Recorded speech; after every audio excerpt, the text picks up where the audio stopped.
Dumelang Bagaetsho, I'm Tebogo Tinti, and I am here with Screens, Sounds, Stages, and Pages. And today I'm here about stages that started as pages. So there is a musical that opened on Sunday, October 19th at the South African State Theatre titled The Fatherland.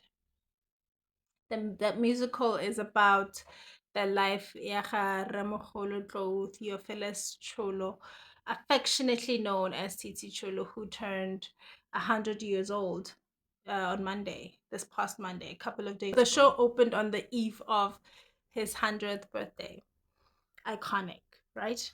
It is directed by artistic director of the South African State Theatre, Mr. Aubrey Scabi. And the music, the lyrics, Mackenzie Matome, we know him. We even watching the show, you can hear his signature. As Akele Mabena, Shalati Sikabi, the daughter of Mr. Aubrey Sikabi. And this is what I love about art. The fact that you can produce something so magnificent and still partner with your child. I think it's beautiful. So let me get into the show. I want to start with the casting. Terence Nguila plays the lead. So Ramogolo Titi Cholo o tshameka ke Terence Nguila. Terence Nguila. Terence Nguila. Guys, okay, so I have seen Terence Nguila in as many characters throughout.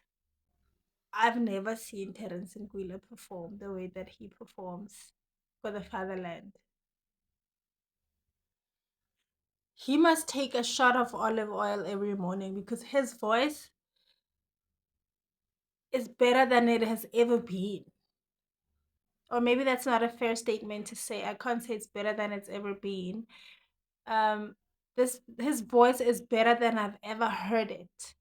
And sometimes maybe some characters require you to hold back or to tone down here and there. This character has required him to lay it all on that stage. And it is my opinion that that is exactly what he does. The way that he sings, his range, his tone, and then to the way that he speaks, and from the way that he transforms to being a husband, to being a son, to being a freedom fighter, a soldier. His body language. I mean, there's a scene where he goes home to his mom, and they are sitting on a bench and they are they are talking. You literally see him turn into a child. His like he Okay, Terence Nkwila casting couldn't have been more nailed.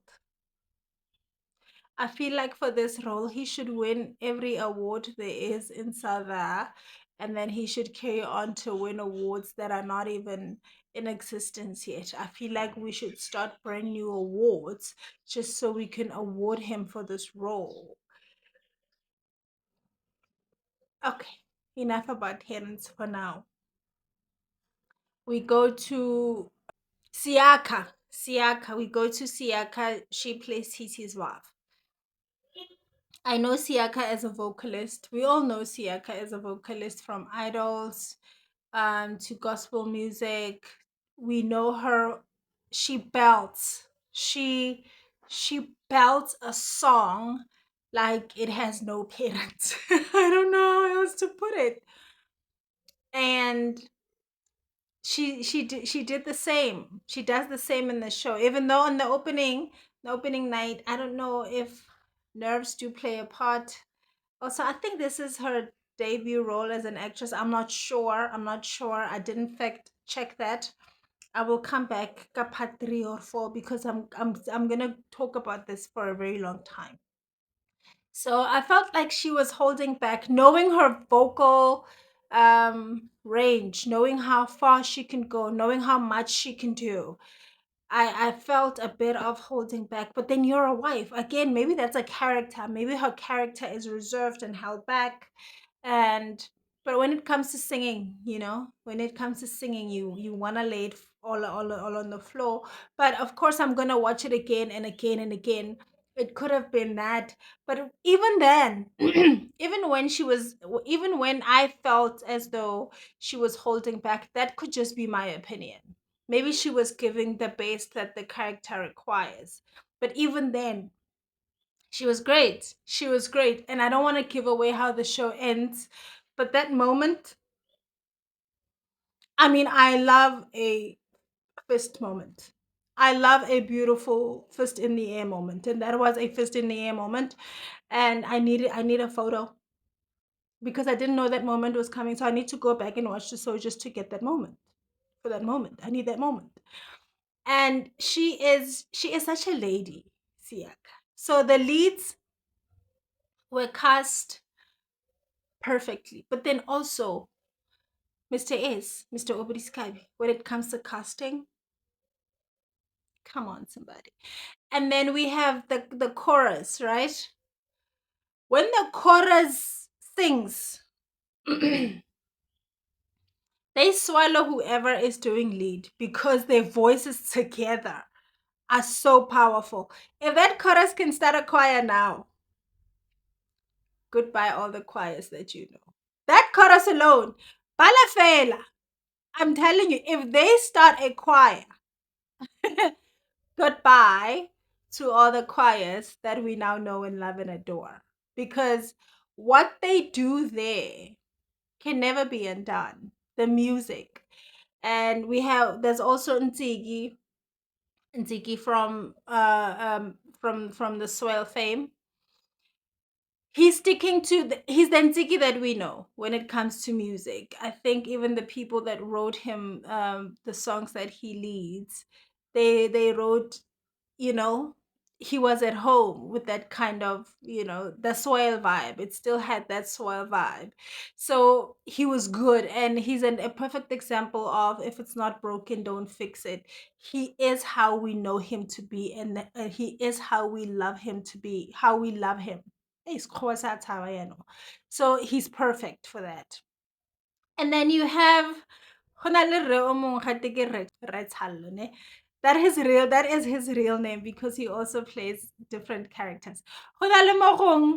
He does Bakubotswana. Hi, hi, hi, hi. He fully embodied Kurki Kulenyan. He fully embodies Kulenyana like Kulenyana could never be embodied. From little mannerisms, the way that little gestures, how he would speak and how he would move, how he would twitch his head, the little traditional Swana dance, and the little, all those little nuances that make what Swana dance stand out. He got them like just right, just perfect. Okay, so the show is fun. The show is momentous. The show is epic. The show is everything. There are multiple modes of transport that the show gives us. There is a train, there's a car, there's a chopper, there's a boat. And I'm not talking like a little bateau, like a little, boatie. I'm talking about a ship, Aventura. Guys, part two.